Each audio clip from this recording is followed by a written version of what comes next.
quite literally all I have been able to think about leading up to our first Behind the G of the 2026-2027 school year is the theme to Welcome Back, Cotter. I know that doesn't resonate with a lot of our listeners out there, but it pains me that we can't use it.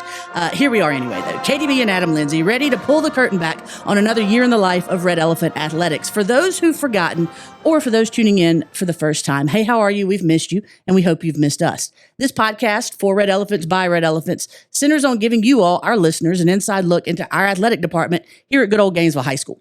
We're going to spend the next few months providing insight on current events, how decisions are made, while bringing you all candid conversations with coaches and student athletes from both Big Red's tradition-rich past and promising present. Behind the G, all about bridging the gaps between this school's storied athletic past, present, and future. With that in mind, Adam, let's bridge the most recent gap, and that is summer break. You didn't get one because you're important, but my break, was lovely. As evidenced by the 2 times I came to your office crying because I missed you so much. It's a true statement, y'all. It is a true statement. That's an absolute true statement. So what does the summer, and we talked a little bit about this on the last episode, but we're refreshed. It's fresher in our minds, even though you literally have been here all summer. Yeah. Or you don't even call it a summer. It's just a continued work experience. But it is a more relaxed environment. It is. So what do the summers look like around here? First of all, glad to be back, excited to be back. I want to thank everybody that's been wearing us out about why we haven't been doing Behind the G over the summer. That just means people are listening and they care. And Amen. I love it. Summer is, I always tell people, and I don't think anybody ever believes me, that summer around a high school is busier in the athletic department than it is during the school year. And that's simply because literally everybody is practicing every day. Yeah. So when you're in a situation like the fall, like when we get into fall after August 1, we'll just have football, volleyball, softball, cheerleading, cross country with only 5 sports going on. But in the summer, you've got all of those, both basketball teams, wrestling, soccer, baseball, lacrosse. I mean, everybody's going at the same time. So like in the hours of like 12 or really like 6 a.m. to 1 p.m., everybody's here in the building, in and out. And fortunately, most people don't go on Fridays, so Fridays are nice and calm. But it is super busy here over the summer, so which is kind of cool because all of our coaches are here, and they get to have those shared experiences, and all of our kids get to see each other at different. So it's very cool. It's a lot of fun. Our kids get to go and do some different things that they don't get to do during the year, right? Because they have more time. The coaches can spend more time, and it's very different, but it's busy. Yeah, it's busy. Yeah, and you talk about all the practicing and the camps and the getting ready for camps and the workouts that do when you're not that they do when you're not practicing, the 4-on-1s or the 1-on-1s or whatever it may be. They also have kiddie camps. Yeah, they host camps all over the place, and the differentiator is we're split up into seasons during the school year. Mm-hmm. So we're coming up on softball, flag football, volleyball, cross country. Well, in the summer, it's everybody. Well, and one of the things that people may or may not realize is that, come August 1, I guess I should say during the school year, if it's not your season, you can only do a 4-on-1, which means 1 coach and 4 players. Right. Okay. But during the summer, you can have your entire team and go the entire months of June and July, which I'll say this is one of the craziest things. And I think it's a testament to our coaches and certainly the basketball coaches who I'm getting ready to talk about. Typically June is a heavy month for basketball. Mm-hmm. Basketball's practicing. They're going to team camps and playing all over the place, as many games as they can get. And I'll never forget this story. It was whenever we first hired Coach Gibbons. I remember, I went and watched them play a couple of times in June, and then sitting in here in my office after Dead Week, the Monday after Dead Week, I've got my cameras up in my office where I'm always, peeping on everybody. And I look up and it's June 8th or July 8th. Let's just throw that date out there. And over in Davis Hill Gym, Coach Gibbons is over there running full on practice. Mm-hmm. And I was like, wait a minute. I've never seen that before. I've never seen a basketball coach that continues on during July, because most basketball coaches literally across the state shut it down in July and let their kids go and do. And I remember asking Coach Gibbons about it, and I was like, "Hey, man," I was like, "I've never seen a basketball coach that does that." And he's like, "We're not good enough." You're not going to there you take a go. month off. And I was like, I mean, like it's not a novel concept. You're allowed to do it. Yeah. So why not take advantage of it? And I think that's just like, and so like girls basketball does the same thing now, you know? So it's like, it's crazy to me how, you know, simple of a concept that is, but our coaches take advantage of every opportunity they can, because once it comes August 1, then it's only a 4-on-1 at that point. I want to point something out because this is something that unless you are in education or in close contact with somebody who's been in education, you might not know. We have a tiered day system. Okay, like I am 200 day employee, so that means I work 10 days extra than our teachers, who are 190 days. Yeah. Adam is a 12-month employee. So, yes, he does get Christmas break. He gets spring break, but he doesn't get summer. Sort of. Yeah, sort of. He doesn't get a summer like the teachers do, like the 200-day employees like myself do. He doesn't get any of that time off. Here's what I want to point out. And he's contractually obligated to be here, okay? Here's something I want to point out. All the busyness that happens in June and July leading up to the school year is done by adults, most of whom are not on 12-month contracts. Correct. Yep. And they're not 200-day employees. Yep. They are your 190-day teachers who are not contractually obligated to be here, and yet still, I think that people don't quite get how it works. They're still here. They're still making sure that, you know. And while they get a supplement, that supplement is, you know, sparse in comparison, you know, to what their teaching salary is. Well, it absolutely is. And I'll say this, and you know, I can. And that's not a knock on anything. That's just how it is. That's how it is. Works. You know, I think about when I coached basketball or played basketball for that matter, and the grind of your team camps. And whether you were going on the road and staying somewhere or you were, you know, hosting the team camp, whatever the case may be, you're playing upwards of 3 games a day. It's a 3 to 4 day excursion. Yep. It is absolutely exhausting, absolutely taxing. And these people who are coaching, mentoring, making sure everything's okay, you know, not contractually obligated to be doing it. Yeah. I just appreciate so much. I always do. Our coaches and our student athletes' commitment, but mainly our coaches. Yeah. You really appreciate it when you see everything they do at a time when they don't have to be here. Correct. Yeah, and I think that's the, you know, I think it's the difficult part for them. You know, they're not contractually obligated to do it. Obviously, their supplement, you know. And their job requires them to do it, which it puts them, you know, in a difficult position. Certainly, you know, when I look around here during the summer, and when I talk about all of our coaches are here, it's, you know, 1, 2 o'clock in the afternoon, and some of them have been here since 6 a.m. Yeah. They're still here, and you know, they're doing everything they feel like they can do to put our kids in the best possible place to be successful. I love seeing it. It's I mean, it's just awesome. So this first episode of our second season of Behind the G is all about sort of easing back in, welcoming you all back, but really looking ahead briefly to what we think is going to be a tremendous, exceptional year in the life of Red Elephant Athletics. I don't want to ask you what you're most looking forward to, but I'm going to ask you, what are you most looking forward to? Top of mind. What when you think, oh my gosh, let's get this going, what is it that's driving that? Well, I'm not going to give you a great answer to that one because I think we have so many great things that can happen this year. You know, I was having a conversation with Luther Price earlier, kind of just thinking back to 6 or 7 years ago, and that was the first 6, 7 I've got.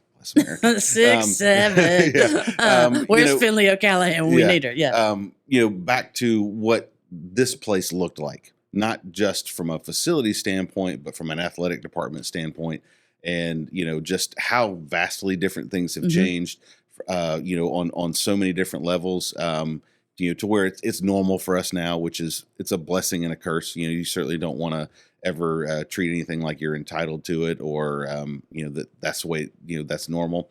But I mean, I think, and I'm saying all this to say, like, you know, we've built tension, we've built programs, and we're getting to a point. It's time to start pushing things over the hill and start earning some fruit of our labor. So I say all that to say, like, I feel like we've got a lot of programs that are in a great place right now. to do a lot of great things. So I don't know if I can pinpoint one single thing. I mean, I obviously I think football is going to have a great season this year. Excited about Coach Bryant. Excited about basketball. I really, really am excited about basketball. Both boys and girls. It's been fun to watch them this summer. I'm excited to see what happens with wrestling this year, adding a co-head coach, Tyron Brown with Tommy Turner. Anytime he starts pointing to me, I know I said something. Yeah. Well, this is out of pocket. This is you saw Ty Brown for the first time. I did, and she was like, he's little. And I was like, yes, exactly. That was the plan. So Tommy, if you haven't seen Tommy, is a big guy. Ren and Stimpy, our wrestling coaches. And that's the plan. We got a big guy, we got a little guy that we're going to be able to service our athletes like we never have before. And that's the cool thing I think about that program and the direction it can go. But also, damn you, Adam. I know. Ty, I hope you're not listening. No, anyway. So, and of course, soccer making it to the semis, they're going to return. I mean, girls soccer had a great season last year for what they were doing. I feel like they're building back, going to jump back in a region schedule.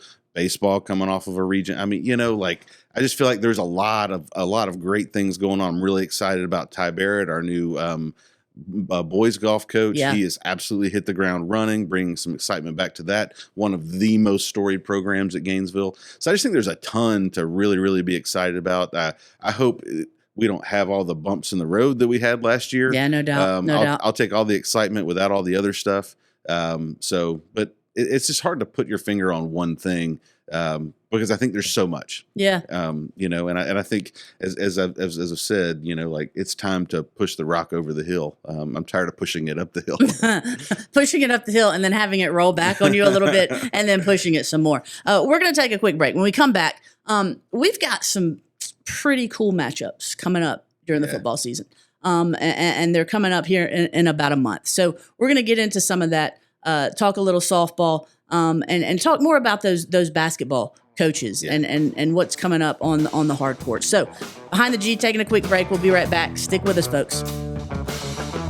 Winning on and off the field takes a solid game plan, and JT Stratford Wealth Management is here to help you plan with confidence.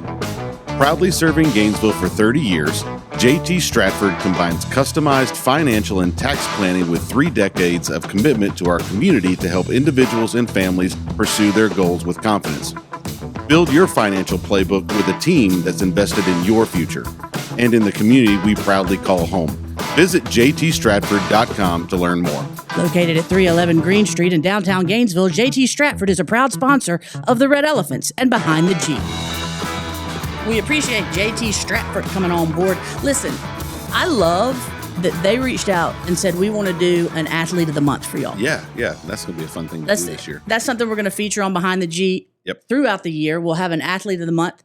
And obviously we'll have a great conversation with them. We love talking to our student athletes. Mm-hmm. We had some great conversations with our kids. I was really honestly shocked in a lot of instances. Yeah, because you never know what you're going to get. You never know what you're going to get. But we've got the brightest and the best playing sports for us here at Gainesville, as per usual, as it's always been. And so we're thankful for JT Stratford jumping on board and thankful that they're going to allow us yet another platform to highlight our student athletes. All right. So what, you were going to say something? You took a breath like you were going to say something. Sorry for breathing. You're breathing loud. Yeah, sorry. I get that all the time. You breathe loud. No. Do you? Are you bothered by noises like that? Do you get bothered by noises like that? I just don't think I notice. I don't know. No is the answer to that question because I don't think I notice. I get bothered by what don't I get bothered by? Let's be honest, right? It depends on the day. No, I get heavy breathing and chewing. Now, chewing's a different story. Chewing bothers me a little bit. Chewing bothers me a little bit. I try to stay kind though, because we all have to do it. We do. We all have to do it. So football season starting up August 22nd. Volleyball and softball seasons begin the first day of school, which is August 4th. Coming up this Tuesday. Volleyball plays at home. They're going to be taking on Cherokee Bluff. Varsity match will start at 6. Softball is going to be on the road that day. I think softball has a game next week at home, though, or Correct. maybe the On following Thursday. week. On Thursday. Yeah. They'll play Chestatee at home, I believe. And then football kicks off August 22nd. And listen, it's been a while since we played Buford. Deshaun Watson's junior year, which was the only state title Gainesville's had. His sophomore year, they just beat the brakes off of us. His junior year, we returned the favor. Oh, that's nice. Yeah, so playing Buford, and look, there's a lot to this. First of all, you've got two incredible football programs, and not just in the Northeast, not just in the state, in the Southeast, and dare I say, nationally. Both nationally ranked. Yeah, and with two incredible coaches in Brian Appling over at Buford, and of course, first year man here at Gainesville, Santavius Bryant. It's going to be on ESPN. It's a big stage. We're playing there this year. They'll come here. They'll come to Bobby Gruen Field next year. What a way to kick off the season. What a way to kick off your Gainesville High School tenure as football coach. Yeah. He probably isn't thanking me for that one, but that I've always looked at the Buford. They, for being a city school, they set the blueprint for how to do it. Yeah. They set it like 50 years ago, and we're just all behind trying to catch up. So, you talk about, two storied football programs, but two storied athletic departments. No and doubt. Buford, like I said, they've done a fantastic job.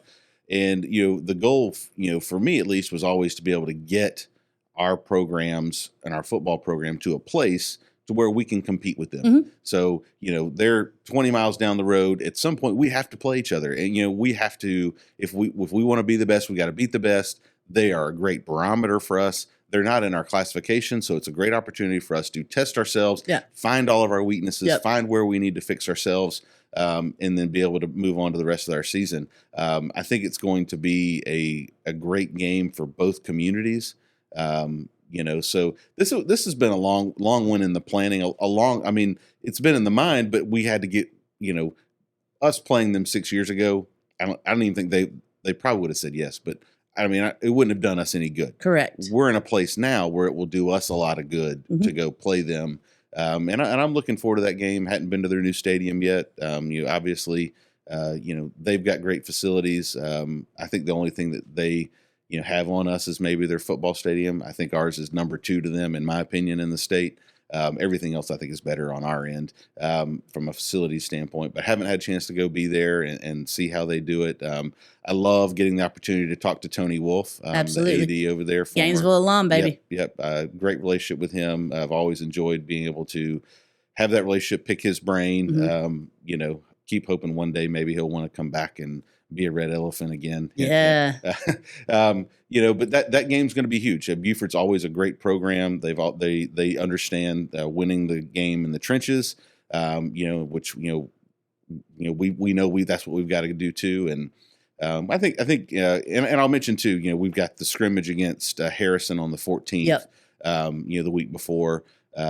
But that Buford game has been circled on everybody's calendar for a long time. So I knew as soon as we scheduled that, ESPN called and said, "Hey, we got to get on this too." And that was kind of one of our goals. We had 2 goals for the season.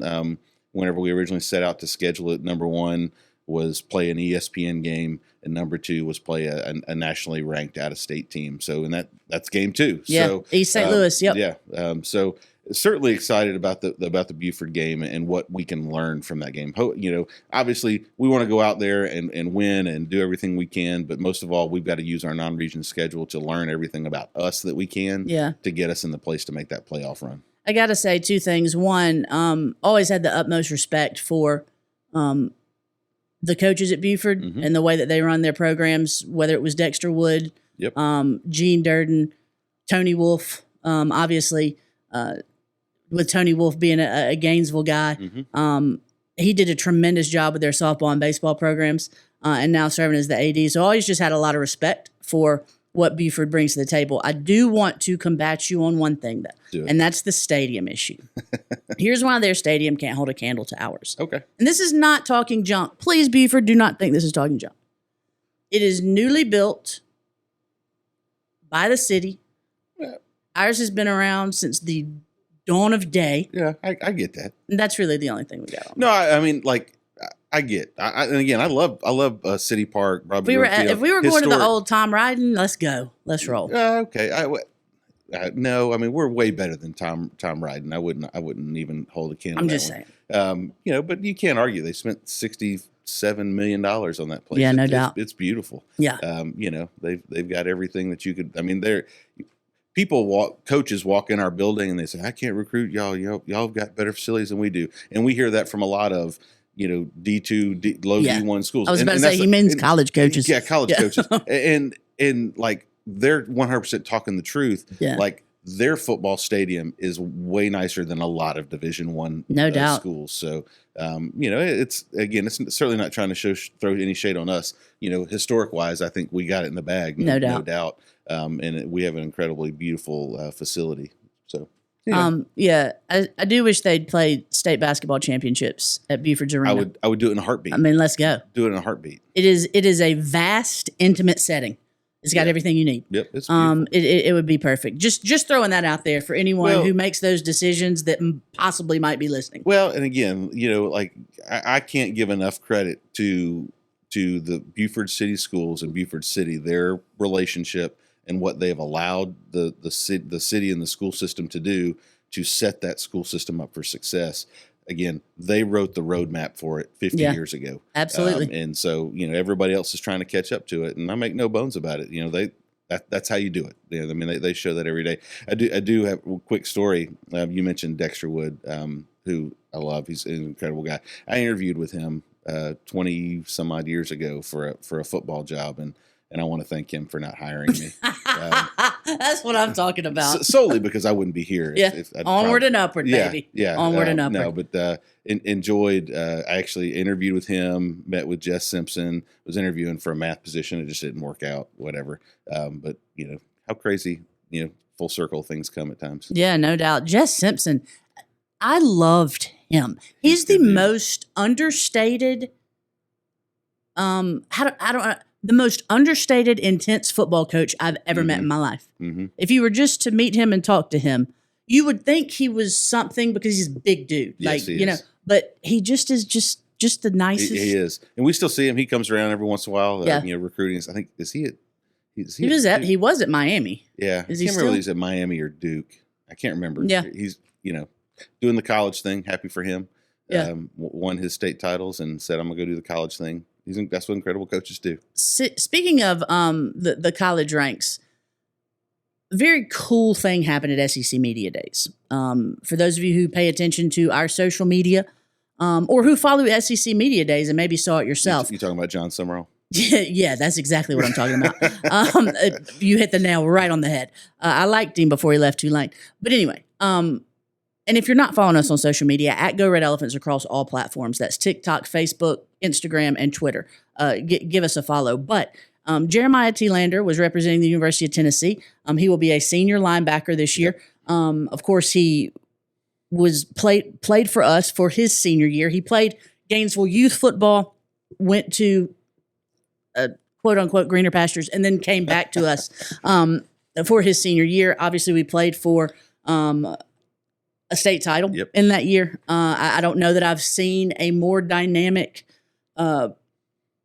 football player in the high school level than he was. He was incredible to watch, but that is translated to college. Mm-hmm. And he represented the University of Tennessee at SEC Media Days. And the picture they took of him, he's in a locker room, and instead of it being his Tennessee jersey and Tennessee helmet, it was his Gainesville jersey and a Gainesville helmet. And I just thought that was the coolest thing ever. It was. And I didn't know that. Did they do that for any other? I mean, not that I saw. I didn't see it, but I'm sure they did. But that's just, and Jeremiah, like, he keeps in contact. He comes back. He was here a couple of times over the summer working out with the guys. What a great representative of what a red elephant is. Amen. And as you mentioned, I mean, that kid as a linebacker played sideline to sideline. Like, people talk about that, but he actually did it. Mm-hmm. So certainly excited to be able to watch him for all of his games but one this year. No, actually, they don't play Florida, so it's okay. I don't think they play Georgia either. Yeah, they're skating out. Yeah, they are. They're trying. Yeah, they are. Means they may have a shot. So that brings to mind talking about competition, who's playing and who's not playing. This year we usher in the PSR era. Yes. With the GHSA. Yes.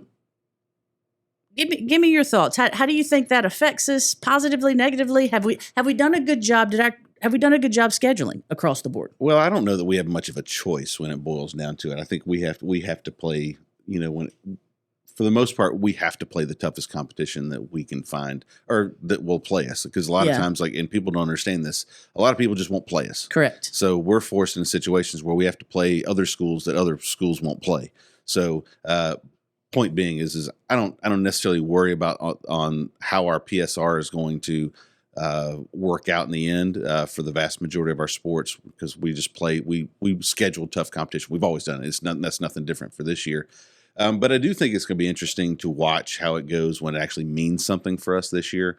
I think there are the more people, now that there are more eyes on the PSR, they're starting to find more flaws in it. Absolutely. That's usually how it works. Yeah. And so the interesting thing is going to be, they've always had like a standing rule of they don't make changes to anything in a mid-cycle. I think it's going to be interesting to see if they end up being forced into a spot where they have to make some changes to the PSR mid-cycle. The short version of the PSR is it's your winning percentage times your opponent's winning percentage times your opponent's winning percentage. And the biggest lost me at math. Yeah. Well, but the biggest concern I have is the only part of that we control is our winning percentage. Yes. And so 2/3 of our PSR is based on how our opponents do against their opponent. And their opponents do. So that's a little concerning. I think there should be more weight placed on the things that we can control. But somebody pointed this out, and again, I'm going to math here for a second. But somebody was pointing out to me today, like in baseball, if you play schools 3 times, which is typical, and you beat a team 3 times, that gives you a great winning percentage. Yeah.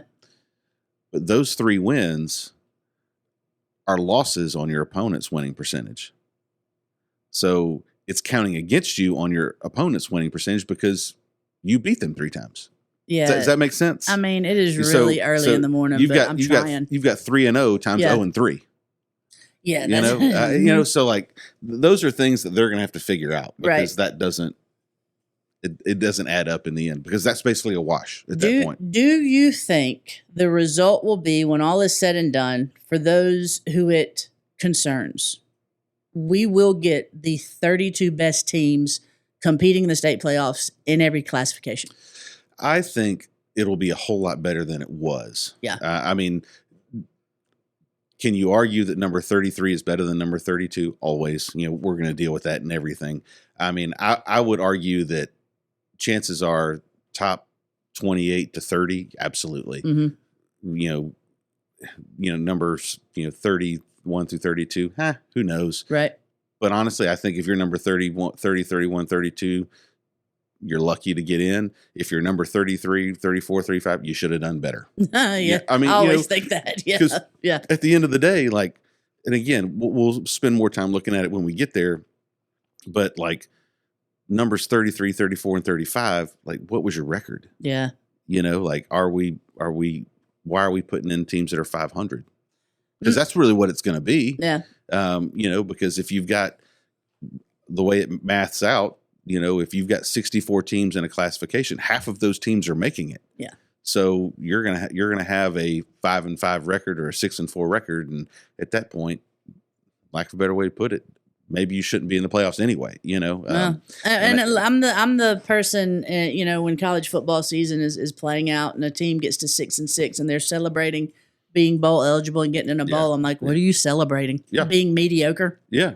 Congrats. Yeah. I hear what you're saying there. But I also remember, I go back to, there was one year here, I think we went 2-8. Yeah. And we made the playoffs. Yeah. Did not deserve to go to the playoffs. Correct. 2-8 teams should never go to the playoffs. Yeah. And so, I think this is one of those things that it will remedy some of that. So, you'll at least have to be halfway decent to make the playoffs. You have to win some games. And we will. across the board, we are going to win some. That's not us. I mean, I guess here's part of my thing. I don't worry about the PSR for us because I think we will make it. Yeah. It'll be how do we match up once we're put in the bracket, and how that affects us, and I think part of this is, in the old system where top 4 from each region go, you could be number 4 in your region and line up with a number 1 from another region, and that region not be any good, and you feel totally fine about it. Now, if you are, number 28, you're going to be playing like number 6 in the state or something like that.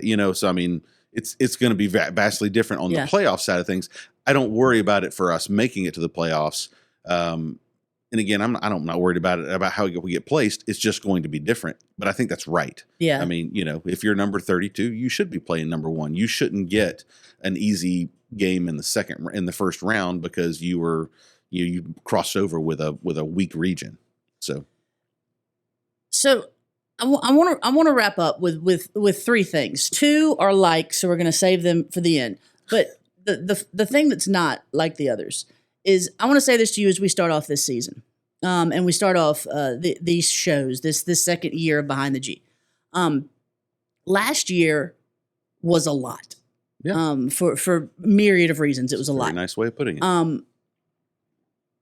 I am so proud that you're our athletic director and leading this athletic department because, 1, you saw us through it, but 2, while seeing us through it, you added faces to our athletic program that just make it exciting to be in this building. You're right. We have got the most incredible coaching staff. And listen, we lost a big one. Yeah. He's in Colorado now doing his thing. We lost a big one. But I wish y'all could feel the palpable energy in this building.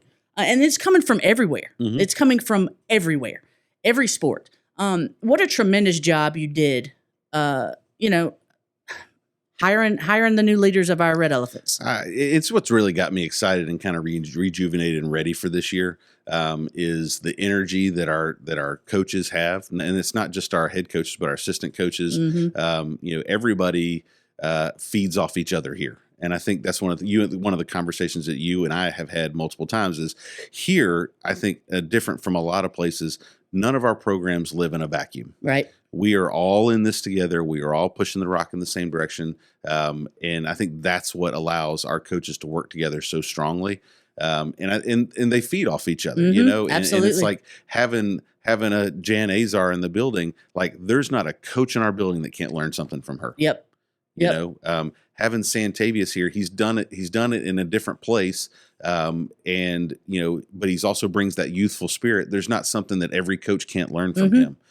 So it's really exciting, around here these days and seeing the relationships develop between our head coaches, between our coaches and our players and our assistant coaches and all that whole, our community learning, the bar being raised, the expectation being raised, the standard being raised. Yeah. That's what's really cool to see on a daily basis. And again, go back to, that's a lot of what happened over the summer. Mm-hmm. Certainly, and when I talk about, you asked that first question about what am I really excited about this year? That's why there's so much to be excited about because of that, that energy that all of these coaches bring and learning from each other. Yeah, I came along through Gainesville at a time where not one thing was good, everything was good. Mm-hmm. All the girls' sports, all the boys' sports, with the exception of football, oddly enough. But everything was good. And it stayed that way for about a decade, 12 years, maybe even 15 years, where, championships were happening all over the place. And we've had a lull. And folks, I can tell you, like the reason I came back is to be part of what's going to happen moving forward. Yep.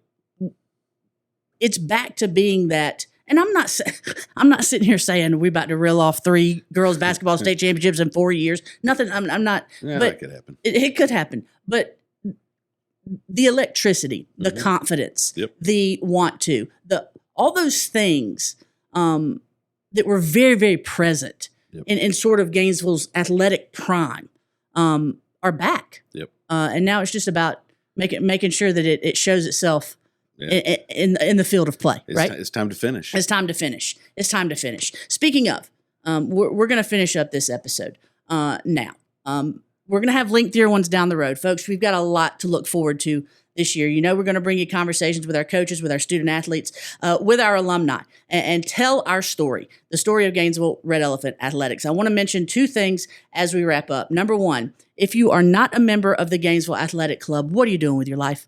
The Gainesville Athletic Club supports all of our athletic programs, middle school through high school. We are a 6 through 12 athletic program. It buys uniforms, it buys equipment. The GACs help support every single one of our athletic programs. I get that your kid plays football and you support football. Support all our other athletic programs as well. One Gainesville, we're all about the G. You can go on our website, goredelephants.com. It's right up there, the top menu. Gainesville Athletic Club. Go join. $100, $50, whatever you can give. Go be a part of the Gainesville Athletic Club. There's some perks in there too. It is just an important thing to do. The second thing is this. As you all know, we moved from Nike to Adidas. I am outfitted. Let me tell you what. Of all the great things that Athletic Director Adam Lindsay did this offseason, he ordered us some gear, and it is absolutely fantastic. But you can get your gear at our team store. Also on our website, goredelephants.com. Top menu, Gainesville Red Elephant Team Store. Whatever you need. It's going to take a couple weeks for it to get here, but that's okay. You've got a couple weeks before you need to wear it. So go there, get your athletic gear. While you're there, join the GAC, and let's get ready to show up and show out for our Red Elephants. We're going to do it from behind these mics, day in, day out, week in, week out. And we hope you do it by not only listening here, but buying your tickets, coming to the games, and supporting our student athletes, our coaches, and our programs. And more importantly, supporting Big Red. No doubt. I appreciate it. I was going to want to make sure we mentioned people at GAC, but you're always on top of it, and that's what I appreciate about you.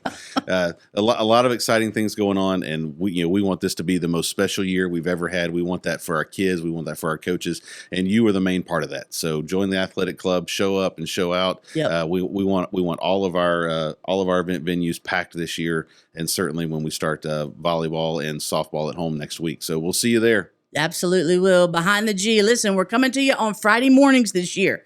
Everybody gets excited on Friday. So we're going to give you even more to be excited about every Friday morning behind the G, wherever you listen to your podcast.